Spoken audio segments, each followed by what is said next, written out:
is John Paul Wright. I'm coming to you from Tokyo, Japan, and today I'm covering an article about Amber Heard and Johnny Depp on Twitter and which accounts are fake and which aren't. Now, for the last 2 or 3 years, there's been a lot of people on the side of Johnny saying that Amber's got fake accounts. One way you could tell is she shuts the comments off. So if they're fake, they won't have real interaction. They'll have little tiny comments and one words and things like that, and they won't come off authentic. So if you shut comments off, then that's one way to kind of control what your account looks like. Also, a lot of these people block, which is another way to prevent people from digging into their account and seeing if they're fake or not.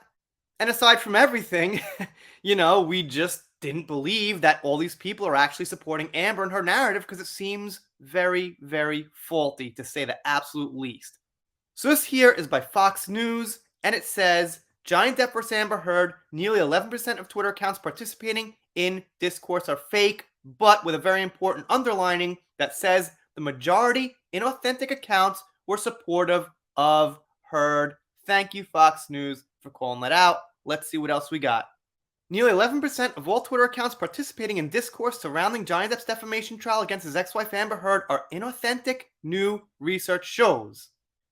The majority of these inauthentic accounts are supportive of Heard, while most authentic accounts are supportive of Depp, according to analysis of 2,300 Twitter profiles conducted by Cybra, a tech company dedicated to improving online distance by detecting inauthentic behavior online. Thank you, Cybra, for being honest. And Danny Brahmi, the CEO of the company, says anytime there's huge platforms getting huge views, there's going to be some fake accounts following. That goes without saying, and it doesn't even really say anything about Depp and Heard. And on the bottom of this page here, he gives a little insight to the data, which says in most normal cases, there's about 4% on average of fake accounts, and Depp vs. Heard has about 11%, so it's higher than normal. It's about 3 times or something like that. But that doesn't say anything negative about Johnny. I mean, Johnny has no control over any of it. For the scope of size that he is, with 13 million followers and growing on Instagram and tens and millions over the decades, there is just no control. But Amber, who's a lot smaller, who is kind of riding off his fame, well, not kinda, who is riding off his fame, has control. She can make these fake accounts, and they'll be a little bit more noticed. They're the only ones going to bat for her.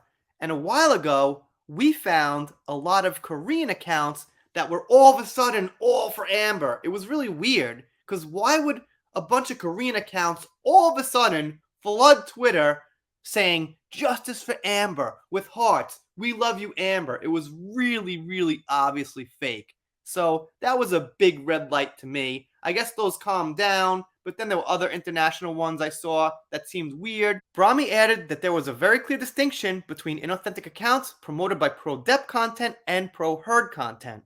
We didn't just analyze Johnny Depp as a word and Amber Heard as another word because it would be difficult to skim through that data efficiently, Brahmi said. Instead, the company shifted through accounts using relevant hashtags such as I stand with Amber, boycott Johnny Depp, justice for Johnny Depp, and so on. And when he saw those, and they saw those I stand with Amber, and there were so many, and they put the 2 and 2 together that Amber doesn't exactly have so many people on her side, they said, probably, these are inauthentic, like they confirm. They do say some of the pro-Johnny ones did get quite a few traction in some cases, which is normal, which will happen. They say 20,000 shares on one post, but you know what? With all the stuff going around pro-Johnny, getting tens and millions of views, and maybe even billions at this point after 4 years, like 20,000 is like a really, really small number anyway. They say specifically Amber Heard's fan pages were inauthentic, which is something people have been saying for a really long time. And that is very, very true and very, very eye-opening. Not for me and some other Johnny fans who have known this for a long time, but eye-opening for the general public, which is great. And on this page, the vice president of marketing pitches in their opinion and says it was previously pretty unlikely that we thought we'd be having a conversation about misinformation when it comes to a Johnny Depp topic. Elections, yes. Wars, yes, he said. But actually, now, when it comes to celebrity topics, we're looking at topics more and more covering everyday celebrity topics. Well, no one actually said that the Johnny accounts that were fake were misinformation. They were probably just true information. They just weren't real and they were kind of amplifying the true information. But I guess, let's be real, after, 3 or 4 years goes by, not every Johnny fan gets everything right. So, well, who knows? But I'd bet my bottom dollar that the top ones were just riding off some evidence that actually existed against Amber anyway. And Amber's accounts, well, those were just kind of pumping up her interviews and her movies and her social media and silly things anyway. And of course, misinformation mixed in. But when you look at them, they're not so focused on the case. They're focused more on promoting her and how awesome she is in society as an activist for abuse and things like that, which in itself is misinformation, but it's a different kind of misinformation than the factual stuff about the court case, which they don't get as into. The vice president of marketing also says once again at the end of the article that when something's so big, no matter what it is, there's going to be some fake accounts. And honestly, we're not here to talk about that. That's a very small part of this video. The point is that the accounts we said were not legit, we said were fake about Amber is proved to be fake. You guys, let me know what you think down below. Doing shoutouts, special thanks, things like that. If you're not subscribed here, consider it. If you don't subscribe, well, I guess we said, but I'll get over it.